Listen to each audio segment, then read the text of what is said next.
Your outcomes in life are often a lagging measure of your habits.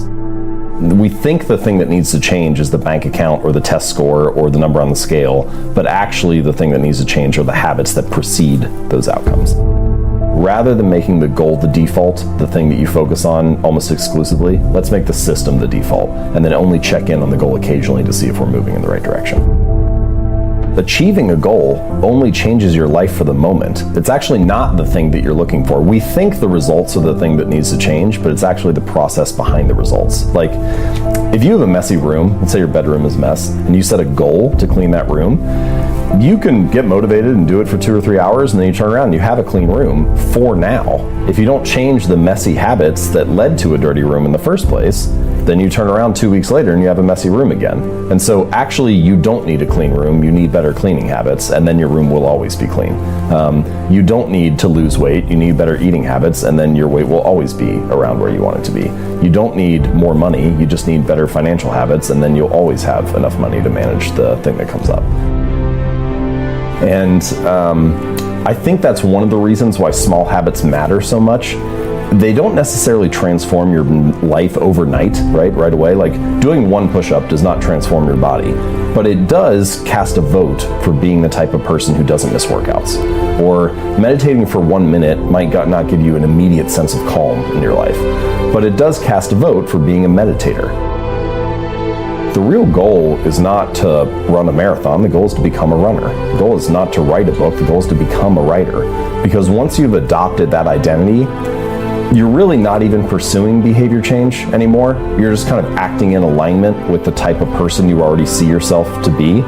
It's kind of like true behavior change is really identity change. Because once you've changed that internal story, it's way easier to show up each day. You're not even really motivating yourself that much to do it. You're just like, this is who I am now.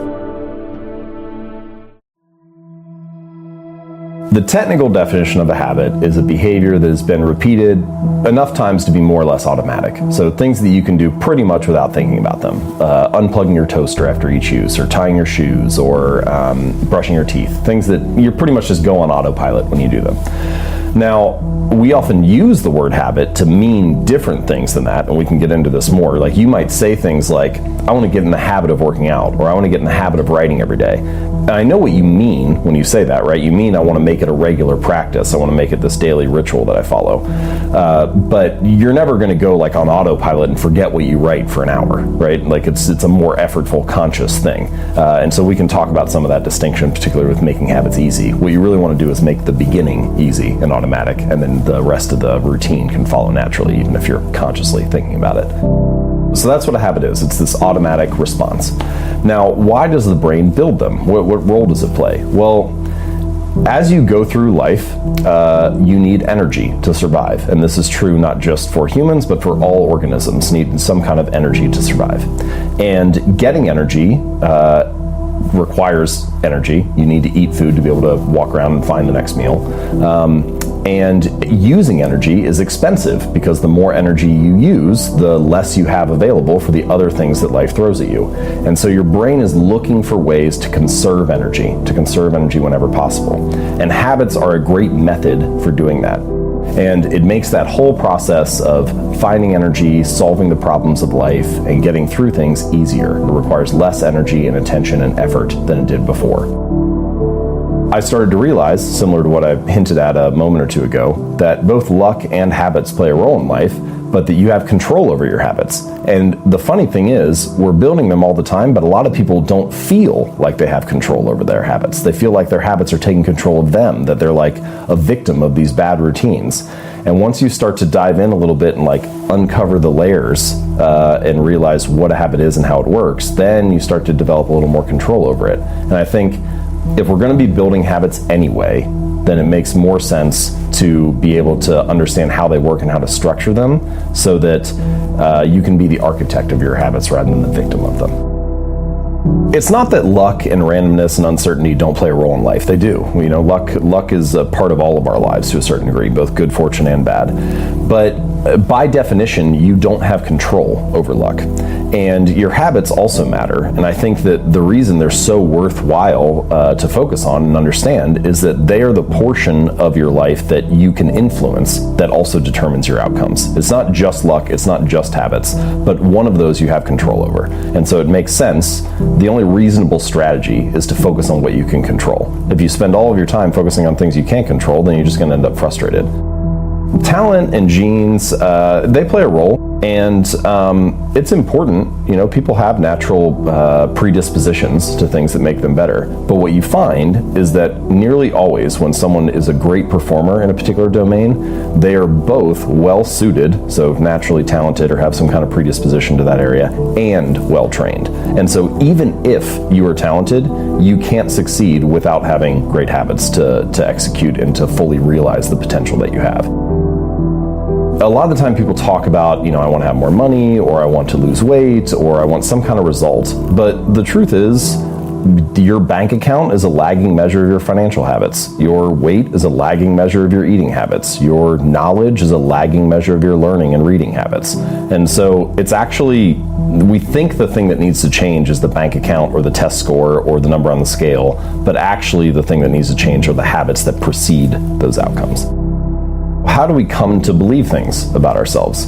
Because when you come into the world as a baby, you don't have any preset beliefs or notions. That's not to say that, again, your genes don't matter. They certainly matter in some sense, like your height might be more or less baked into your DNA. But we all realize that if you grew up in a different culture or a different religion or a different community or household, you could adopt completely different beliefs if that was what you were raised in. And so I was like, well, how does that happen, right? How does this internal story that we tell ourselves, our identity, become shaped and formed?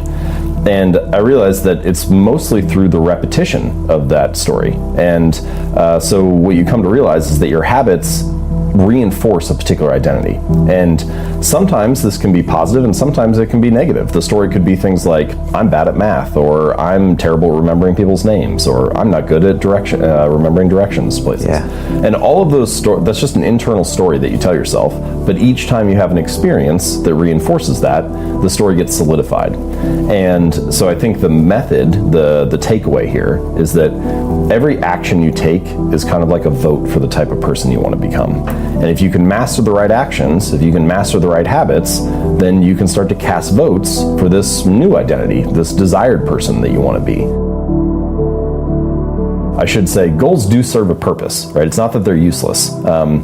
They are good for setting a sense of direction and clarity, so figuring out where do I direct my attention, and they're good for filtering. And what I mean by that is it's very easy as you go throughout life for people to come to you with a different opportunity, or you find out about a new area that you're interested in, and you start to say yes to things because, oh, this is new and exciting. But if you have a goal, it's much easier to say no to the things that intrude. A goal is focused on the outcome. A system is focused on the process. So it's the series of habits or steps that you take to get to that ultimate goal. There's sort of this like yo-yo effect, right. Like someone trains for a half marathon and then they run the race, and that race motivated them to train for the last 3 or 4 months. And then the race ends and they stop, they take a week off, then a week turns into 2 weeks, and then 2 months and so on. And then they turn around like 4 months later and like, man, I haven't ran in months. Like I need to sign up for a new race or something. Because if it's all about the goal, as soon as the goal is achieved, you don't have that motivating you anymore. But if instead it's about being a runner, then even once you finish the race, you still have a reason to show up again the next week, because you're like, well, that's what I do is I run. That's who I am. Right. And so I think that's a more, in pretty much any domain, true long-term thinking is really goalless thinking. It's much more about being that person, developing that identity, following that system, and then you just happen to realize your potential along the way. It feels insignificant on any day, but then you turn around 10 years later and it's actually, you're surprised by where you end up. And that's a hallmark of any compounding process, that the greatest returns are delayed. And so habits are like that too. They don't feel like much on any given day, but they really add up over the months and years. The cost of your good habits is in the present, and the cost of your bad habits is in the future. And the fact that we prioritize the present over the future ends up making a lot of habit change difficult for that reason.